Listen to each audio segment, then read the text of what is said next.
TMC knowledge में आपका स्वागत है। आइए देखते हैं सामाजिक विज्ञान के अंतर्गत ये हमारा चौथा टेस्ट सीरीज होगा 6 to 8 के लिए, यानी कि 6 to 8 के लिए हमारा चौथा टेस्ट सीरीज है और इसके बाद एक आखिरी और टेस्ट सीरीज बचेगा, यानी कि तीसरा टेस्ट सीरीज। और इस तरीके से आपका 16 जो है कि इसमें जो टेस्ट सीरीज दिए हुए थे रुक्मिणी पब्लिकेशन की किताब में वो पूरा हो जाएगा। तो आइए शुरू करते हैं और देखते हैं इसका पहला प्रश्न। इसका पहला प्रश्न है कि निम्नलिखित में से कौन सा शब्द बड़े पत्थरों से निर्मित या उनसे युक्त स्मारकों से संबंधित हैं। ये पहला सवाल है और इसका सही जवाब है, यानी कि महापाषाण काल का जो शब्द का जो संबंध है वो बड़े पत्थरों से निर्मित या उसके युक्त स्मारकों से संबंधित हैं। महापाषाण काल दक्षिण भारत में प्रागैतिहासिक युग से ऐतिहासिक युग में शुरुआत के मध्य का समय था। और हम ये भी जानते हैं कि प्रायद्वीपीय भारत में सबसे पहले जो महापाषाण काल के लोगों ने ही लोहे का खोज किया था, यानी कि लोहे का उपयोग किया था। महापाषाण के लोगों ने ही, यानी कि महापाषाण काल में जो लोग थे उन लोगों ने ही दक्षिण भारत में खेती की शुरुआत भी की थी। तो इस तरीके से इसका सही जवाब ऑप्शन ए है। और नेक्स्ट प्रश्न की ओर चलते हैं कि निम्नलिखित में से कौन अपनी बाजार नियंत्रण नीति के लिए विशेष रूप से प्रसिद्ध हैं। तो ये आप जानते होंगे अलाउद्दीन खिलजी इसका सही जवाब होगा। अलाउद्दीन खिलजी की जो बाजार नियंत्रण प्रणाली थी वो काफ़ी प्रसिद्ध हैं और अलाउद्दीन खिलजी ने बाजार नियंत्रण का मुख्य कारण सैनिकों के वेतन में कमी करना न हो करके वस्तुओं के मूल्य को बढ़ाने से रोकना था, उसका मतलब था। और बाजार नियंत्रण का सर्वोच्च विभाग दीवान ए रियासत भी कहा जाता था। इस तरीके से इसका अगला प्रश्न होगा, यहाँ से देखते हैं इसका। देखिए नेक्स्ट प्रश्न है कि 1817 के पाइक विद्रोह का नेतृत्व निम्नलिखित में से किसने किया था। 1817 में जो पाइक विद्रोह हुआ था उसका नेतृत्व किया था, यानी कि बख्शी जगबंधु विद्याधर ने किया था। पाइक विद्रोह हुआ था 1817 से लेकर के और 1825 तक ये आंदोलन चला था। इस विद्रोह का मुख्य जो है कि संबंध किस प्रांत से था, तो उड़ीसा इसके लिए सही जवाब है, यानी कि उड़ीसा में ये हुआ था। और उड़ीसा के पाइकों को पहले लगान मुक्त भूमि प्राप्त थी, लेकिन बाद में लगान में वृद्धि कर दी गई और इससे वहाँ के शोषणकारी नीति के कारण पाइकों ने विद्रोह कर दिया था। सही जवाब इसका हो जाएगा, यानी ऑप्शन बी है। और नेक्स्ट है कि देखिएगा राजा रुद्रदामन, ये बताना है कि इनका संबंध किस वंश से था। तो सही जवाब ये शक वंश से संबंधित हैं और शकों का सबसे प्रतापी शासक रुद्रदामन थे, जिसका शासनकाल 130 से 150 ईस्वी तक था। रुद्रदामन भारत का पहला शासक हैं जिन्होंने विशुद्ध संस्कृत भाषा में जूनागढ़ शिलालेख को खुदवाया था। तो इस तरीके से हम देख सकते हैं। और रुद्रदामन ने सुदर्शन झील का जीर्णोद्धार भी किया था, यानी कि सुदर्शन झील का पुनर्निर्माण करने का काम किया था। तो हम देख सकते हैं इसका अगला प्रश्न यहाँ से कि पार्श्वनाथ, ये बताना है कि पार्श्वनाथ जैन धर्म के तीर्थकर थे, यानी कि 23वें तीर्थकर थे और 24वें तीर्थकर भगवान महावीर हुए थे जैन धर्म के। पार्श्वनाथ का जन्म कहाँ हुआ था, तो काशी वाराणसी में हुआ था। और पार्श्वनाथ के जो पिता थे, यानी कि अश्वसेन, वो काशी के राजा थे। पार्श्वनाथ को सम्मेर पर्वत, यानी कि झारखंड पर ज्ञान की प्राप्ति हुई थी। और पार्श्वनाथ का जो प्रतीक चिन्ह है वो सर्प है, यानी कि सांप, इसको हम स्नेक कहते हैं। और इसका नेक्स्ट प्रश्न है, देखते हैं यहाँ से कि यहाँ से देखिएगा नेक्स्ट प्रश्न है कि मौर्य साम्राज्य के पूर्वी भारतीय प्रांत की राजधानी कहाँ थी। मौर्य प्रांत के पूर्वीय भारतीय प्रांत की राजधानी कहाँ थी, तो तोसली में थी, यानी कि इसका सही जवाब ऑप्शन सी है।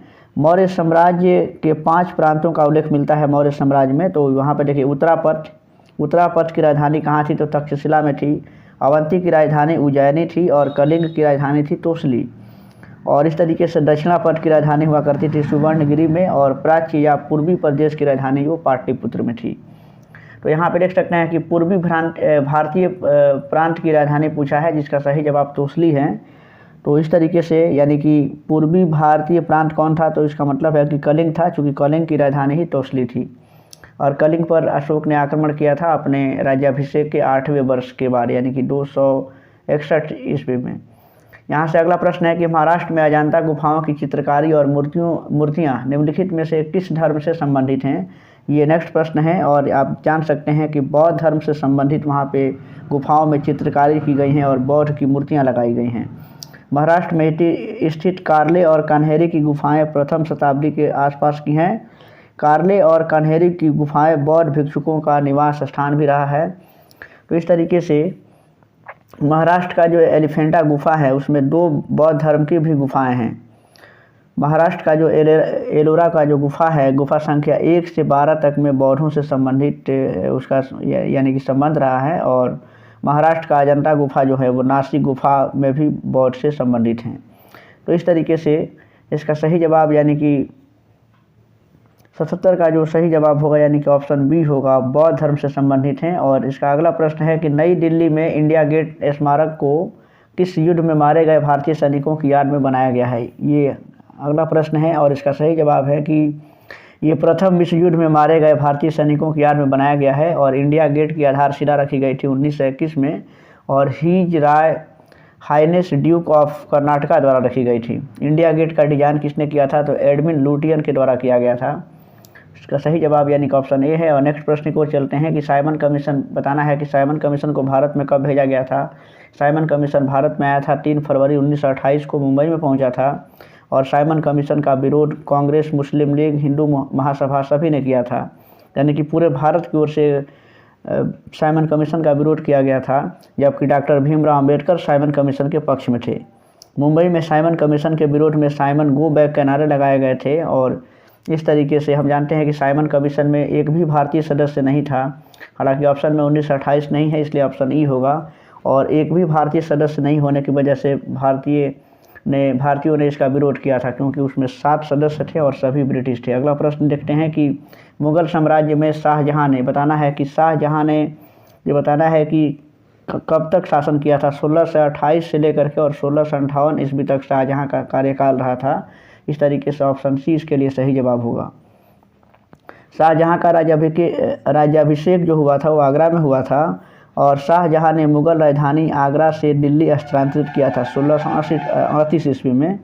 शाहजहाँ ने दिल्ली को अपने नाम पर शाहजहानाबाद नामक एक नगर की स्थापना किया था, वो भी 1638 ईस्वी में किया था।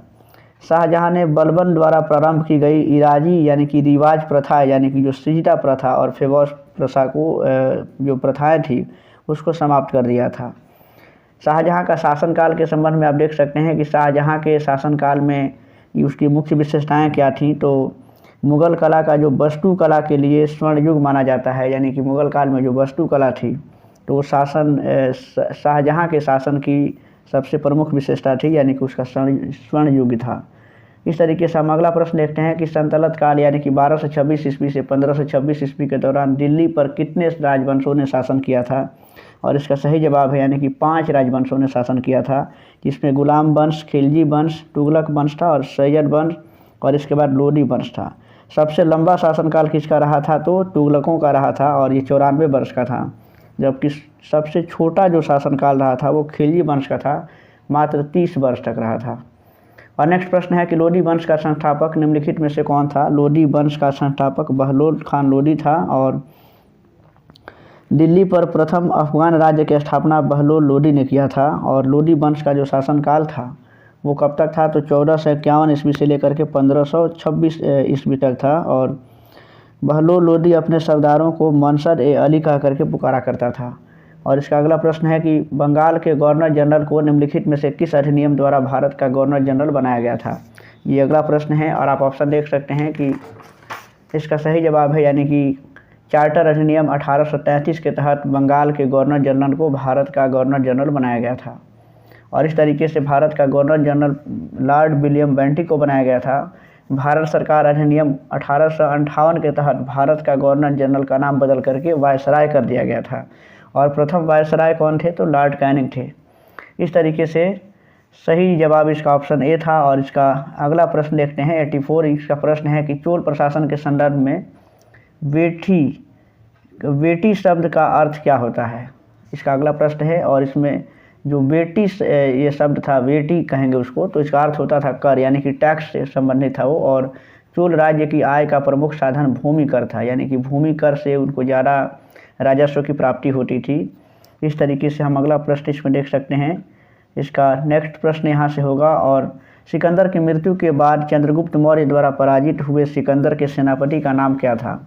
सिकंदर के सेनापति को यानी कि जिसको चंद्रगुप्त मौर्य ने हरा दिया था उसका नाम क्या था, तो सेल्यूकस निकेटर था। और इसका सही जवाब यानी कि ऑप्शन बी है। सेल्यूकस निकेटर के संबंध में कुछ और बातें जान सकते हैं कि सेल्यूकस निकेटर ने अपनी पुत्री कार्लेनिया की शादी, यानी कि जिसको हम हेलेना के नाम से भी जानते हैं, तो उसकी शादी चंद्रगुप्त मौर्य से किया था। और सेल्यूकस निकेटर ने काबुल, कंधार, हेरात और मकरान चंद्रगुप्त मौर्य को दिया था। मेगास्थनीज जो चंद्रगुप्त मौर्य के दरबार में आकर रहा था वो भी सेल्यूकस निकेटर का ही राजदूत था, और मेगास्थनीज ने इंडिका नामक पुस्तिका लिखी है जिसमें मौर्य साम्राज्य की इतिहास की जानकारी मिलती है। इसका अगला प्रश्न है कि दूसरी शताब्दी ईसा पूर्व के दौरान हेलियोडोरस निम्नलिखित में से किसके दरबार में राजदूत के रूप में आए थे? ये अगला प्रश्न है और इसका सही जवाब है यानी कि भागभद्र के दरबार में आए थे वो। और इस तरीके से हम देख सकते हैं कि ये जो हेलियोडोरस थे ये यवन नरेश के राजदूत थे।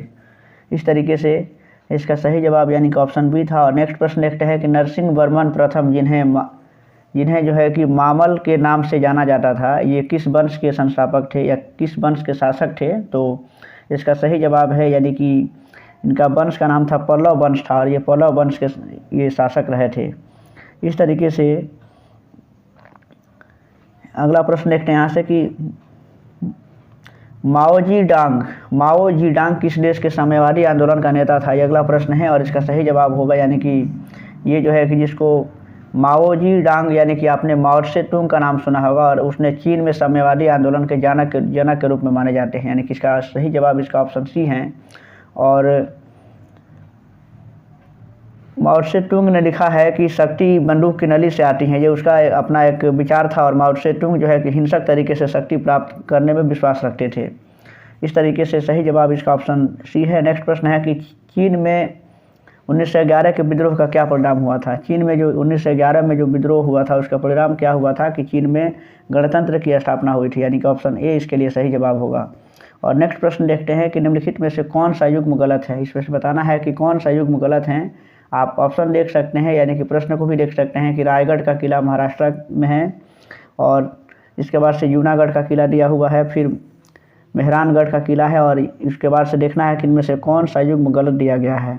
तो देखिए इसमें ऑप्शन जो बी दिया हुआ है यानी कि जूनागढ़ का जो किला है ये कर्नाटक, ये युग्म गलत हैं, जबकि हम जानते हैं कि जूनागढ़ का जो किला है वो गुजरात में है, जबकि यहाँ पे कर्नाटक दिया हुआ है।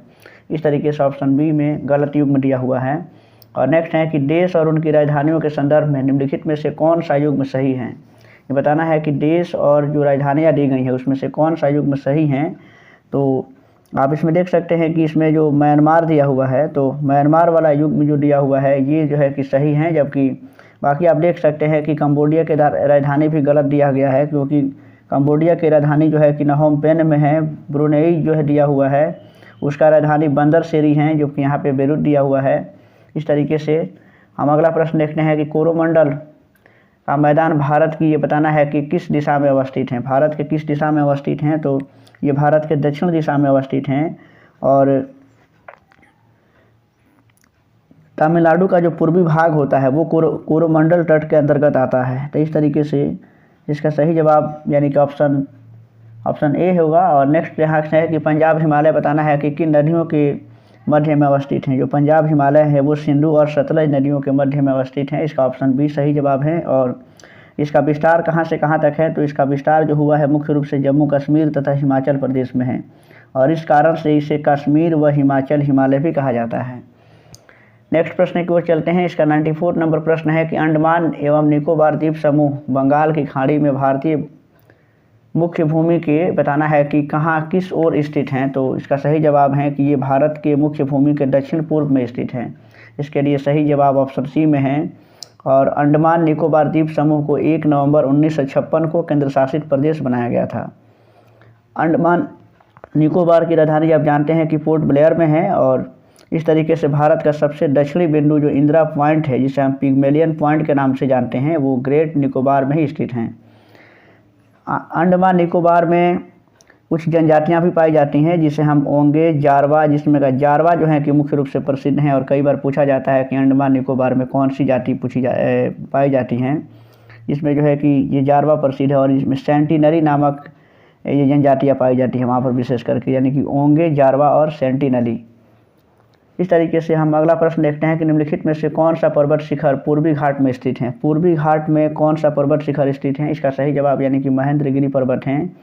और पूर्वी घाट में स्थित महेंद्रगिरी जो पर्वत हैं वो दूसरी सबसे सर्वोच्च शिखर है, और पूर्वी घाट की जो सबसे उच्चतम चोटी है वो जो है कि उसका नाम है ये जिंडागड़ा है और 1690 मीटर ऊंचा है, जबकि महेंद्रगिरी उड़ीसा के गंजाम जिले में स्थित हैं। इस तरीके से सही जवाब इसका ऑप्शन यानी कि ऑप्शन इसमें से ऑप्शन सी था। नेक्स्ट प्रश्न है कि देखते हैं कि निम्नलिखित में से कौन सा भारत के पश्चिमी तट पर स्थित एक प्रमुख बंदरगाह है। भारत के पश्चिमी तट पर स्थित एक प्रमुख बंदरगाह का नाम यानी कि कांडला है, जो कि गुजरात राज्य के कच्छ की खाड़ी में स्थित हैं। और इस तरीके से सही जवाब इसका ऑप्शन बी है। नेक्स्ट प्रश्न देखते हैं कि मिएंडर नाम का भूभाग द्वारा बना होता है। मिएंडर नाम का भूभाग जो है वो कहाँ बना होता है, इसका ऑप्शन सी सही है, यानी कि नदी के द्वारा बना होता है। और जब नदियाँ सीधे मार्ग से न प्रवाहित होकर के टेढ़े मेढ़े रास्ते से जब गुजरती हैं तो इसके कारण छोटे बड़े मोड़ बन जाते हैं और जिसे मिएंडर कहते हैं। नेक्स्ट प्रश्न है कि मूसी नदी निम्नलिखित में से किस नदी की सहायक नदियों में से एक है। ये अगला प्रश्न है, आप देख सकते हैं, और इसका सही जवाब है यानी कि मूसी नदी जो है वो कृष्णा नदी की सहायक नदी है। कृष्णा नदी की और भी सहायक नदियां हैं, जिसे कोयना, यारला, बरना और पंचगंगा है, जिसमें दूधगंगा भी हैं। इस तरीके से कृष्णा नदी का जो ये उद्गम स्थल हम कह सकते हैं कि ये महाबलेश्वर के निकट है और पश्चिमी घाट से निकलती है ये। नेक्स्ट यहाँ से प्रश्न देखते हैं कि यहाँ से अगला प्रश्न है कि निम्नलिखित में से कौन सी पर्वत श्रृंखला दक्षिण अमेरिका में स्थित है। कौन सी पर्वत श्रृंखला है जो दक्षिण अमेरिका में स्थित है, इसका सही जवाब है यानी कि जो एंडीज पर्वत हैं वो दक्षिण अमेरिका में स्थित हैं। और एंडीज पर्वतमाला विश्व की सबसे लंबी पर्वतमाला है, जिसकी लंबाई जो है कि लगभग 7000 किलोमीटर है। और एंडीज पर्वत जो है कि एक नवीन जो है मूलधार पर्वत के उदाहरण है। तो इसका सही जवाब ऑप्शन सी है। नेक्स्ट देखते हैं कि उत्तरी गोलार्ध में ग्रीष्मकालीन संक्रांति ये बताना है किस महीने में होती हैं। तो ग्रीष्मकालीन जो संक्रांति होती है वो जून के महीने में होती हैं। इसका सही जवाब ऑप्शन ए है। और नेक्स्ट यहाँ से प्रश्न देखते हैं कि निम्नलिखित में से कौन सा झील एक गड्ढे से बनी है जिसका निर्माण उल्कापिंड गिरने से हुआ था। उल्कापिंड गिरने से लोनार झील इसके लिए सही जवाब होगा, यानी कि इसका निर्माण हुआ था। और लोनार झील कहाँ है, तो महाराष्ट्र में है। और लोनार झील जो है एक खारे पानी की झील है। इस तरीके से नेक्स्ट इसका प्रश्न है कि निम्नलिखित में से कौन सी झील श्रीहरिकोटा द्वीप द्वारा बंगाल की खाड़ी से अलग होती हैं। तो इसका सही जवाब क्या हो सकता है, तो आप देख सकते हैं। और इसमें जो पुलिकट झील हैं वो श्रीहरिकोटा द्वीप यानी कि बंगाल की खाड़ी से अलग होती हैं। और पुलिकट झील कहाँ है, तो आंध्र प्रदेश और तमिलनाडु की सीमा पर स्थित हैं। इस तरीके से हम देखते हैं अगला प्रश्न कि कोलेरू झील निम्नलिखित में से किस राज्य में स्थित है। आंध्र प्रदेश इसके लिए सही जवाब होगा। और ये जो है कि एक तरह से मीठे पानी की झील है। और नेक्स्ट प्रश्न देखते हैं कि कृष्णराज सागर बांध को किस नदी पर बनाया गया है। कृष्ण सागर बांध को कावेरी नदी पर बनाया गया है। और ये कृष्ण सागर बांध कहाँ है, तो कर्नाटक में स्थित है, कर्नाटक में है। और 1932 में कर्नाटक में मैसूर और मांड्या जिलों के लिए कावेरी नदी पर इसे बनाया गया था। इस तरीके से हम अगला प्रश्न देखते हैं। इसका 105वां प्रश्न होगा कि भारत विश्व के कुल भौगोलिक, यहाँ से देख सकते हैं कि भारत विश्व के कुल भौगोलिक क्षेत्र का कितना प्रतिशत भाग है ये बताना है। यानी कि इसको पूर्ण संख्या में ही देना है, यानी कि एक परफेक्ट नंबर में इसका जवाब देना है। इसका आप ऑप्शन देख सकते हैं। ऑप्शन इसका यानी कि विश्व के कुल भौगोलिक क्षेत्रफल का 2% हिस्सा भारत के पास है। और भारत का कुल क्षेत्रफल विश्व के कुल भौगोलिक क्षेत्र का 2.4% है, लेकिन परफेक्ट नंबर में हम 2 ही दे सकते हैं। भारत का क्षेत्रफल आप जानते होंगे 32,87,263 वर्ग किलोमीटर है। और यह दुनिया का 7वां सबसे बड़ा देश है क्षेत्रफल के हिसाब से। और इसका नेक्स्ट प्रश्न यहाँ से देख सकते हैं।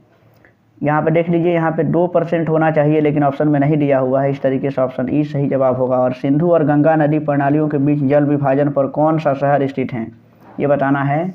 और इसका सही जवाब है यानी कि अम्बाला शहर स्थित हैं। तो ये अम्बाला पंजाब में है। जबकि इसका नेक्स्ट प्रश्न देखते हैं कि देखिएगा, इसमें और बातें हैं कि सिंधु नदी तिब्बत के मानसरोवर झील के निकट से निकलती हैं हिमानी से, यानी कि जिसको हम बोखरचू हिमानी कहते हैं। और सिंधु नदी में मिठनकोट के पास झेलम, चिनाब, रावी, ब्यास और सतलज नदियाँ मिल जाती हैं।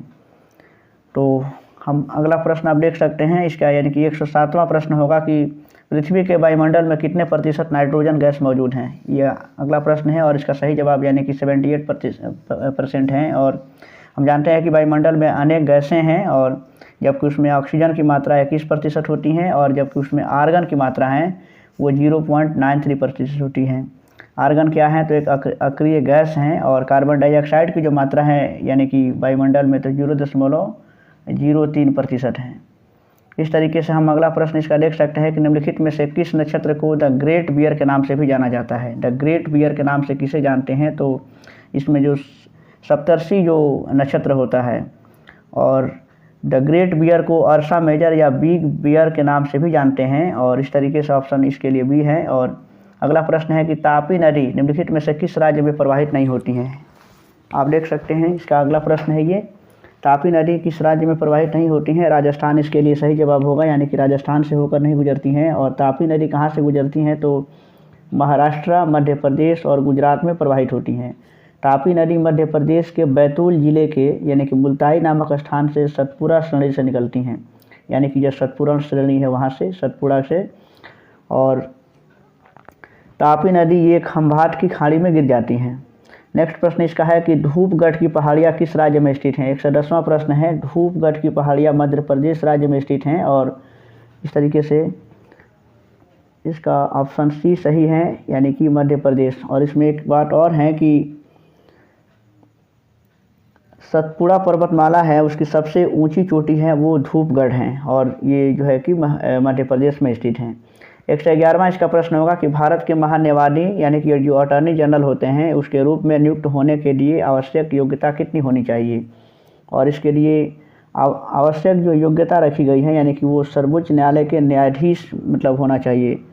तो इस तरीके से जो महान्यायवादी के कार्यकाल को संविधान द्वारा निश्चित नहीं किया गया है, यानी कि इसके अलावा संविधान में इन्हें पद से हटाने को लेकर के भी कोई मूल व्यवस्था इसमें नहीं की गई है। संविधान का जो अनुच्छेद 76(4) के अनुसार महान्यायवादी राष्ट्रपति के प्रसाद पर्यंत पद पर बने रहते हैं और संविधान के भाग 5 में यह भी उल्लेख किया गया है कि अनुच्छेद 76 के अंतर्गत भारत में महान्यायवादी के पद का सृजन भी किया गया है। इस तरीके से इसका सही जवाब ऑप्शन सी था। और इसमें से देख सकते हैं इसका अगला प्रश्न है कि भारत में ये बताना है कि भारत में ये संवैधानिक संशोधन अधिनियम 1988 के द्वारा मतदान की आयु को 21 वर्ष से घटा करके 18 वर्ष कर दी गई थी। आप जानते होंगे कि जो उसमें 61वां जो संविधान संशोधन हुआ था उसके अंतर्गत मतदान की आयु जो है वो 21 वर्ष से घटा करके और अब 18 वर्ष कर दी गई थी। तो इस तरीके से हम अगले प्रश्न की ओर चलते हैं कि भारत के संविधान की ये बताना है कि किस अनुसूची में राज्यों के नामों और उनके आधिकारिक क्षेत्रों से संबंधित हैं। तो इसका सही जवाब यानी कि ऑप्शन सी है, यानी कि उसमें प्रथम अनुसूची में ही इस बात का जिक्र किया गया है कि राज्यों के नामों और उनके आधिकारिक क्षेत्रों को उसमें वर्णित किया गया है। यहाँ से हम अगले प्रश्न की ओर चलते हैं। अब 114वां प्रश्न होगा कि प्रसिद्ध केशवानंद भारती 1977 में जो वाद हुआ था निम्नलिखित में से किस मामले से संबंधित था। ये प्रश्न कई बार रिपीट हो चला है, आप जानते होंगे। ये जो है कि संविधान की प्रस्तावना का उत्तरदायित्व से संबंधित था और इसमें केशवानंद भारती मामले में सर्वोच्च न्यायालय ने ये कहा था कि संविधान की कुछ विशेषताओं को आधारभूत संरचना के रूप में निर्धारित किया गया था उसमें। और इस तरीके से इसका 115वां प्रश्न है कि भारतीय दंड संहिता की धारा बताना है कि भारतीय दंड संहिता की धारा इसमें आत्महत्या के दुष्प्रेरणा से संबंधित है। ये कौन सी इसमें जो धारा है इसके लिए सही जवाब है, यानी कि ये 306 जो है आत्महत्या के दुष्प्रेरणा से संबंधित हैं। और इस तरीके से जो भारत में आईपीसी धारा है, यानी कि आईपीसी का भारत में जनक कहते हैं, यानी कि लॉर्ड मैकाले के द्वारा ये सब व्यवस्था लागू की गई थी। तो इस तरीके से हम और जो 312 इसमें जो देख रहे हैं, यानी कि आईपीसी की धारा जो 312 है इसमें महिला का गर्भपात करवाना कानूनन अपराध के तहत इसको सज़ा का प्रावधान भी किया गया है। और इसमें अगला प्रश्न यहाँ से देखते हैं कि 116वां प्रश्न है कि भारत के संविधान का अनुच्छेद 19(1) यानी कि उसके डी जो है 19(1) का जो चौथा है यानी कि डी है वो किससे संबंधित है। ऑप्शन आपके सामने हैं और आप देख सकते हैं इसका सही जवाब यानी कि ऑप्शन ए होगा, यानी कि भारत समस्त भारतीय क्षेत्रों में स्वतंत्रता पूर्वक आवागमन का अधिकार जो है कि दिया गया है। और उसका जिक्र जो है कि वो 19(1) के डी में किया गया है, यानी कि स्वतंत्रता का अधिकार से संबंधित हैं। और इसका अगला प्रश्न है कि संविधान बनाने के लिए संविधान सभा ने कितनी समितियां बनाई थी। संविधान बनाने के लिए संविधान में जो समितियां बनी थी यानी उसमें कुल 13 समितियां बनाई गई थी और इसमें 8 बड़ी समितियां थी और 13 जो है कि छोटी समितियां भी बनाई गई थी इसके अंतर्गत। तो इसमें ऑप्शन सी सही जवाब है इसके लिए। और इसमें समितियां कौन थी, तो संघ समिति थी जिसका अध्यक्ष जवाहरलाल नेहरू थे, उसके बाद से संघीय संविधान समिति थी जो भी उसके भी अध्यक्ष जवाहरलाल नेहरू थे, जबकि प्रांतीय संविधान समिति के अध्यक्ष थे सरदार वल्लभ भाई पटेल। प्रारूप समिति थी, डॉक्टर बी अम्बेडकर उसके सदस्य थे और संचालन समिति यानी कि डॉक्टर राजेंद्र प्रसाद थे। तो इस तरीके से हम देखते हैं अगले प्रश्न की ओर। निम्नलिखित में से किस वर्ष में भारत की अंतरिम सरकार का नवनिर्वाचित संविधान सभा द्वारा निर्माण किया गया था। 118वां प्रश्न है और इसका सही जवाब यानी कि 1946 होगा। और कैबिनेट मिशन के सुझाए गए प्रस्तावों के तहत नवंबर 1946 में संविधान सभा का गठन हुआ था, आप ये भी जानते हैं। नेक्स्ट यहाँ से प्रश्न देखते हैं अब कि इसका अगला प्रश्न है कि 119वां प्रश्न है कि निम्नलिखित में से किस संविधान संशोधन के साथ राष्ट्रीय राजधानी क्षेत्र अधिनियम 1991 के अधिनियमन का लागू करने के बाद राजधानी दिल्ली में एक विधानसभा का गठन किया गया था। और इसका सही जवाब यानी कि 69 का जो संविधान संशोधन हुआ था और उसके तहत जो है कि राजधानी दिल्ली में एक विधानसभा का गठन किया गया था और इसके तहत दिल्ली के विधानसभा के लिए 70 सदस्यों का उसमें व्यवस्था किया गया था। इस तरीके से हम अगले प्रश्न की ओर चलते हैं कि भारत के संविधान के निम्नलिखित में से किस अनुच्छेद में धन विधेयक का उल्लेख किया गया है। धन विधेयक का उल्लेख कहाँ किया गया है, यानी कि अनुच्छेद 110 इससे संबंधित हैं। और धन विधेयक को हम जानते हैं कि केवल लोकसभा में ही पेश किया जा सकता है और सभी धन विधेयक बीट विधेयक होते हैं, लेकिन सभी बीट विधेयक धन विधेयक नहीं होते हैं। और धन विधेयक को लोकसभा अध्यक्ष के द्वारा भी प्रमाणित किया जाता है। इस तरीके से हम इसका अगला प्रश्न देखते हैं कि भारतीय संविधान के ये बताना है कि किस अनुच्छेद के अंतर्गत केंद्र सरकार द्वारा अनुमानित प्राप्तियों और व्यय का वार्षिक वित्तीय विवरण संसद के दोनों सदनों के समक्ष प्रस्तुत किया जाना अनिवार्य किया गया है। 121वां प्रश्न है और इसके लिए सही जवाब है यानी कि अनुच्छेद 112 के तहत। ये सभी प्रश्न जो है कि रिपीट हो चले हैं और इसमें हम चलते हैं नेक्स्ट प्रश्न की ओर, यानी कि नई लोकसभा निर्वाचित होने के उपरांत लोकसभा के अंतिम सत्र हेतु निम्नलिखित में से कौन सा शब्द प्रयोग किया जाता है। ये प्रश्न भी आया हुआ है, यानी कि सामाजिक विज्ञान के अंतर्गत ये सब प्रश्न पूछे ही जाते हैं, विशेष करके राज्य व्यवस्था के संदर्भ में। और इसका सही जवाब है कि उसे लेम डक के नाम से जाना जाता है। तो इसका अगला प्रश्न आप देख सकते हैं अब। तो इसका सही जवाब यानी कि ऑप्शन बी है। और इसका अगला प्रश्न है कि भारत के संविधान के निम्नलिखित भागों में से कौन सा भाग मुख्य रूप से संघ और राज्यों के बीच संबंधों से संबंधित होता है। और इसका ऑप्शन यानी कि जो 11वां भाग होता है, ऑप्शन सी इसके लिए सही जवाब है। और भारतीय संविधान का अनुच्छेद 245 से लेकर के और 263 जो हैं वो केंद्र और राज्यों के बीच से संबंधित हैं। इस तरीके से हम यहाँ से देखते हैं इसका अगला प्रश्न। अब 124वां प्रश्न होगा कि निम्नलिखित में से किसके अंतर्गत भारतीय प्रशासनिक सेवा और भारतीय पुलिस सेवा को संसद द्वारा सृजित सेवाएं माना जाता है। 124वां प्रश्न है और इसका सही जवाब यानी कि अनुच्छेद 312 है। नेक्स्ट प्रश्न है कि किसी राज्य का राज्यपाल किसके प्रसादापर्यंत अपने पद धारण करता है। और इसका सही जवाब यानी कि राष्ट्रपति होगा, यानी कि भारत के राष्ट्रपति के प्रसादापर्यंत। राज्यपाल की नियुक्ति राष्ट्रपति के द्वारा की जाती है और उसका जो कार्यकाल होता है वो 5 वर्षों का होता है।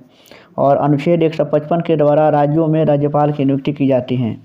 इस तरीके से हम देखते हैं इसका अगला प्रश्न, यानी कि 126वां प्रश्न है कि भारत की आकस्मिकता निधि का संरक्षक कौन होता है। ये नेक्स्ट प्रश्न है और इसका सही जवाब यानी कि राष्ट्रपति होता है। अनुच्छेद 267 के अनुसार संसद को आकस्मिकता निधि स्थापित करने की शक्ति का प्रावधान किया गया है। इस तरीके से इसका सही जवाब यानी कि ऑप्शन बी है। और इसमें अगला प्रश्न हम देखते हैं कि निम्नलिखित में से कौन सा भारतीय संविधान की 7वीं अनुसूची में राज्य सूची में शामिल मामला है, ये बताना है।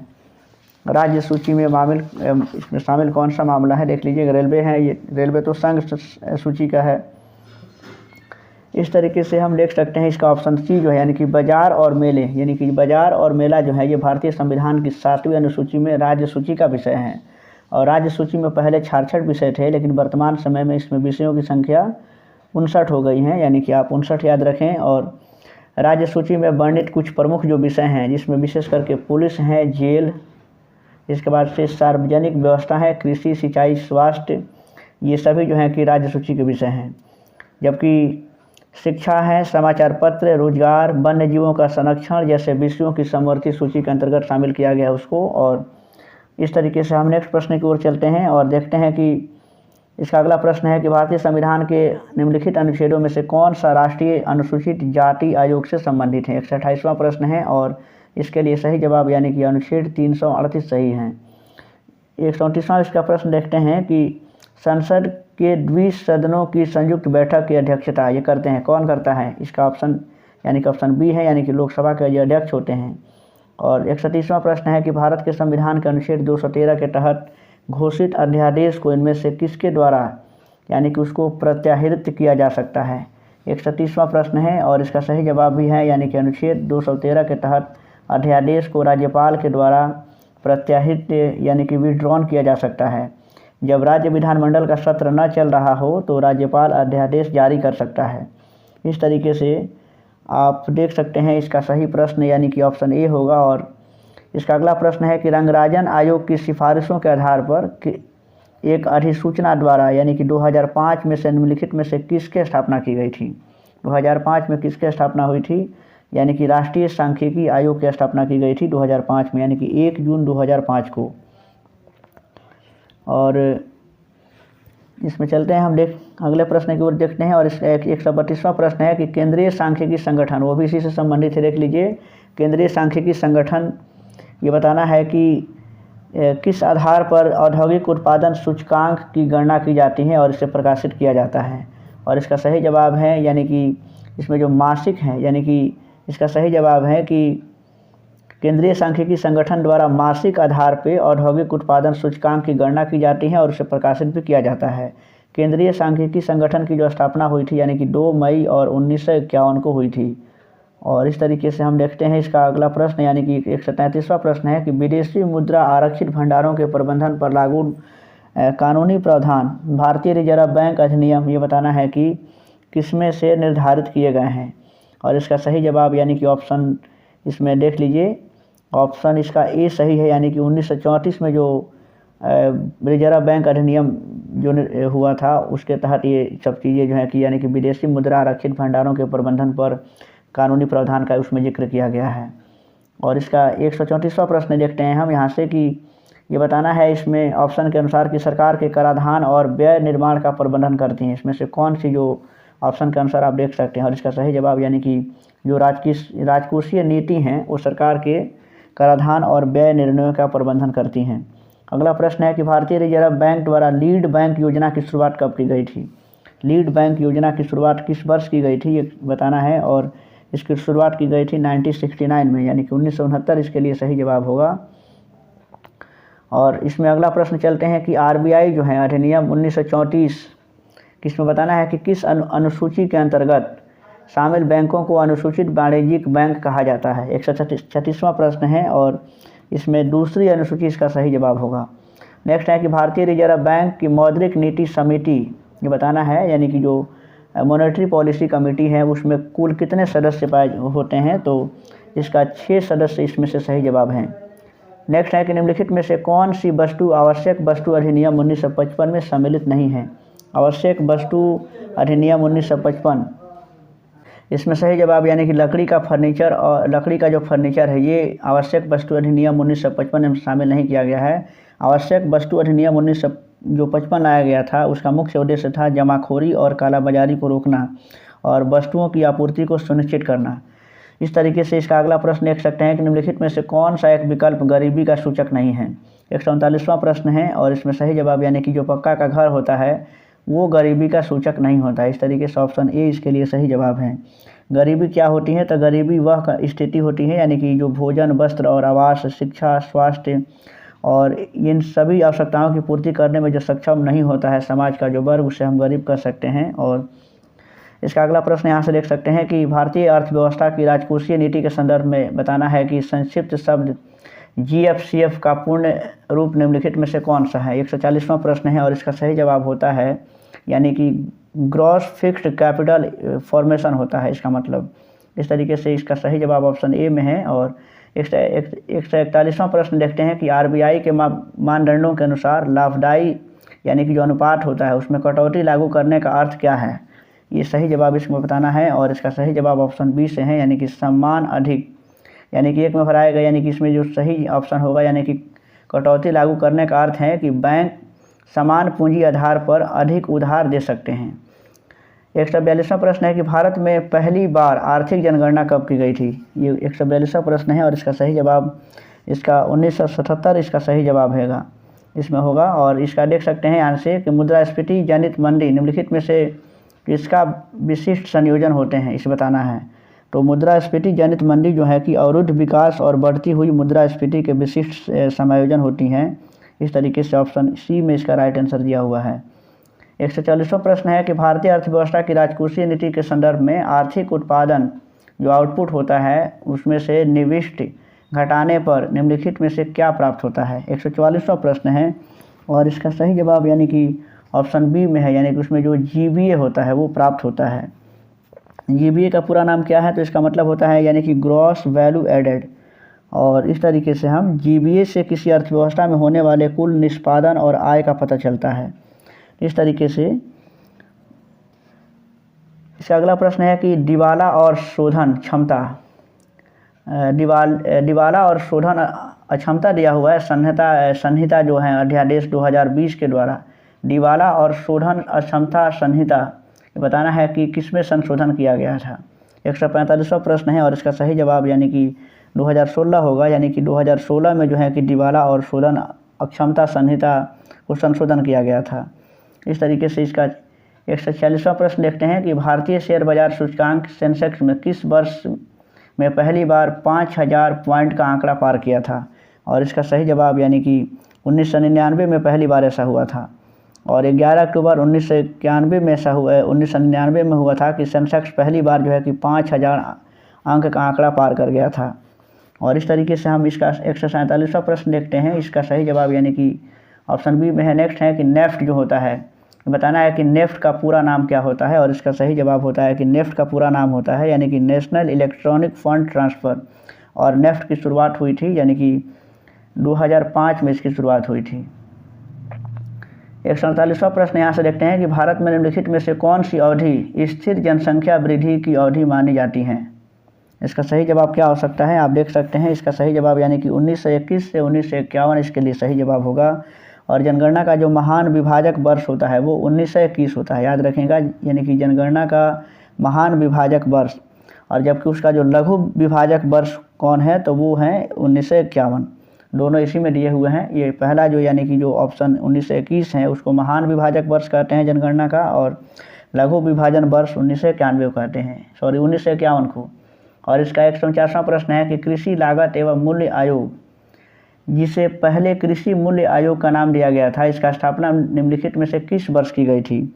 और इसका सही जवाब यानी कि इसमें 1985 इसका राइट आंसर होगा, जो कि ऑप्शन में नहीं दिया हुआ है। 1985 इसके लिए सही जवाब होना चाहिए था, जो कि ऑप्शन में नहीं है। और इस तरीके से इसके लिए हम ऑप्शन ई चूज करेंगे। और इसका आखिरी प्रश्न है कि जो जीएसटी है उसका जीएसटी परिषद का अध्यक्ष निम्नलिखित में से कौन होता है, ये बताना है। जीएसटी परिषद का अध्यक्ष कौन होता है, तो जो केंद्रीय वित्त मंत्री होते हैं वो इसके अध्यक्ष होते हैं। और भारत जीएसटी लागू करने वाला 161वां देश था। और इसके विषय में एक और बात है कि जीएसटी पंजीकरण में कुल जो है कि 15 डिजिट होते हैं। ये भी प्रश्न काफ़ी टिपिकल है, आप जान सकते हैं कि जीएसटी का जो पंजीकरण यानी कि जो रजिस्ट्रेशन होता है उसमें कुल कितने अंक होते हैं, तो 15 इसके लिए सही जवाब है। जबकि जीएसटी की जो दर जो निर्धारित की गई है यानी कि उसमें जो स्लैब बनाए गए हैं तो वो 5 प्रकार की हैं, जिसमें 0%, 5%, 12%, 18% और 28% हैं।